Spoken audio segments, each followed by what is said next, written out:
Development without dialogue, the Mayan train and its forgotten people. Trains have revolutionized transportation, connecting people to even the most remote parts of the world. They symbolize adventure, freedom, and the journey through life, capturing our imagination as we travel to new places and experience the world in a unique way. The mine train was envisioned to bring these same opportunities to Mexico, creating jobs, boosting tourism, and bringing communities together across the 15,000-kilometer coastline of the Yucatan Peninsula. The vision for the Mayan train was that it would run through major beach destinations and span through five states: Chiapas, Tabasco, Campeche, Yucatan, and Quintana Roo. This region was once home to the Mayan civilization, whose descendants continue to live there today, which is why the train is named in their honor. However, since the project was first introduced, the indigenous people whose lands and heritage are directly impacted by its construction have been overlooked and forgotten. The Mexican government claimed that the train would boost tourism by providing better transportation, allowing tourists to explore destinations beyond the beaches, such as indigenous cultural sites. However, not much thought has gone into the train's impact on indigenous people, despite the project's use of the name of one of the primary indigenous populations in the area. Indigenous communities in Mexico continue to face injustices in the sectors of tourism, development, management, and marketing, even as calls for equality and fairness in tourism grow louder. Economic priorities take precedence, leaving the social, environmental, and cultural well being of indigenous groups as an afterthought in tourism planning and execution. On the surface, the conflict seems to be between the environment and development. However, on a deeper level, it exists outside the division between nature and culture.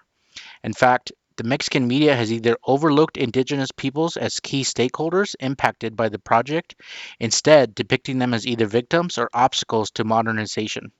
Instead of providing a platform for the indigenous people to voice their concerns and perspectives, El Reforma and La Jornada have either ignored their involvement altogether or framed them in ways that reinforce the inaccurate stereotypes.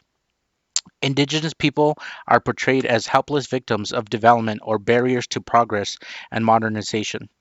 This representation marginalizes their voices and dismisses their concerns about the cultural, environmental, and social impacts of the mine train on their communities. This shouldn't come as a surprise, though. Since the early 19th century, indigenous people in Latin America have been viewed as uneducated and dependent. The train project has been presented to indigenous communities by the Mexican government as a solution to economic challenges and infrastructure issues in the region, including improving access to water and irrigation systems. The Mexican media has prioritized focusing on the environmental concerns surrounding the Mayan forest without offering the perspectives of the indigenous communities. The media's attention intensified when the Mexican government disclosed that the proposed route was altered so that the train would pass through the Mayan forest instead of bypassing it. The government stated this change was necessary to unite the Mayan world and provide benefits such as improved mobility, urban development, infrastructure, connectivity, tourism, formal employment, economic growth, and access to essential services like water, irrigation, healthcare, and education, largely driven by foreign tourism. In the case of the Mayan train, the Mexican media has been critical of the federal government, framing the project as a means to boost tourism through exploitative labor, reducing the Mayan community to mere instruments for economic development. You don't have to look far to see this is true.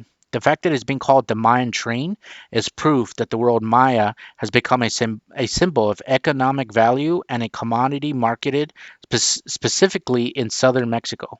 You can also see the exploitation in other tourist areas such as Riviera Maya or the Mayan route, where there are no Mayan inhabitants, only tourists. The Mayans have been leveraged and used to create an economic dynamic centered on their culture, traditions, and labor, yet this system has failed to improve the living condition of indigenous communities. Despite their contributions to tourism, the economic benefits have largely bypassed the Mayan people themselves. The long history of exploitation and colonialism in Mexico is deeply intertwined with the systemic marginalization of its indigenous peoples, including the Mayan communities. This systemic neglect has perpetuated cycles of poverty, lack of infrastructure, and limited access to opportunities, echoing the exploitative practices rooted in Mexico's colonial past.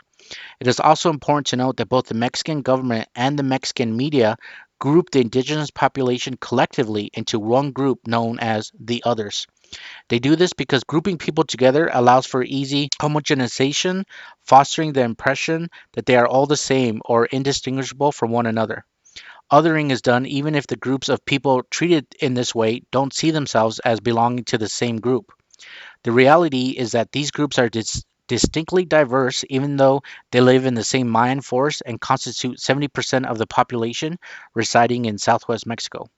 This area is home to many indigenous communities, with over 1.5 million considered as Mayan and with over 1.7 million belonging to other ethnic groups, which livelihoods depend directly on forestry, animal husbandry, and beekeeping. It is essential to highlight that the Mexican Constitution recognizes the rights of indigenous peoples to self to self-determination and autonomy in organizing the communities. Yet, even though there are different groups and vastly different issues for these groups, the government and especially the media have chosen to focus more on the Mayan train. As you can see, newspapers in 2022 have focused more on the Mayan train instead of the indigenous population. It is easy to see that the issues of the indigenous population are relegated to the background, while the mine train and the ecological damage to the rainforest remains in the foreground. When the indigenous population is the major headline, they are often depicted as being separate from society and classified as others. Additionally, they are consistently portrayed in a passive role, with little attention given to their social impacts such projects may have on them. Instead, they are framed as obstacles to social harmony or as communities lacking in modernization. Their passivity is also caused by a lack of understanding. For instance, the indigenous communities were consulted, but not about the train or the impacts it would have. They were not aware of the land disposition because the privacy notices were provided in Spanish rather than their native indigenous languages. For this reason, they are vulnerable to manipulation by various institutions due to their limited knowledge of Spanish and lack of exposure to Western ideas. The deceit has occurred despite the fact that the state is obligated to conduct consultations with indigenous people under ILO Convention 169 and the Escazú Agreement, which Mexico signed in 2018 and ratified in 2021. The Escazú Agreement ensures access to environmental information, public participation in decision-making processes, and justice in environmental matters, while protecting the right to participate and be consulted, as well as ensuring the relevant information is communicated and understandable for the indigenous peoples involved.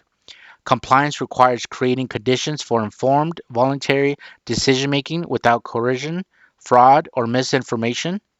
Furthermore, the state is tasked with strengthening indigenous institutions such as those governing autonomy and self-determination.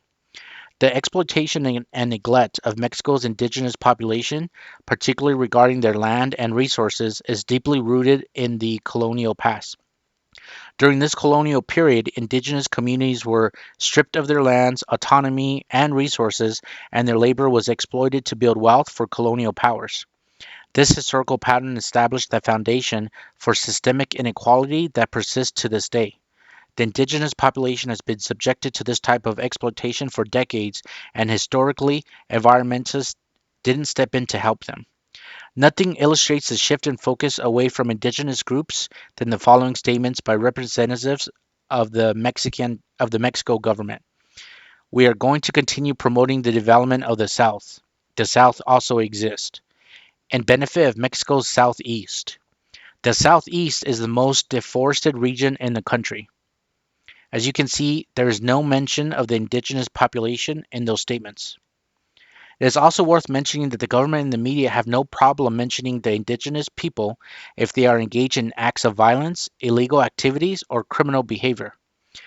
La Jornada interviewed an unnamed anthropologist and expert on indigenous rights, and he was quoted as employing terms such as crime, illegal economies, drug and human trafficking, and agrarian mafias to describe potential responses from indigenous peoples if the mine train project continues to urbanize and reshape their territories. This was accepted as truth, even though this particular person doesn't live in the region.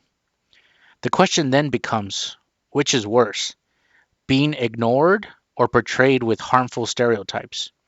As you can see, this is how the indigenous people are represented in the Mexico media. Indigenous voices have been largely silenced in media coverage of the Mayan train, overshadowed by the environmental debates and political conflicts between activists and the Mexican government. This media coverage has positioned indigenous peoples in the background, portraying them as passive casualties caught in the crossfire of a battle between environmentalists and policymakers.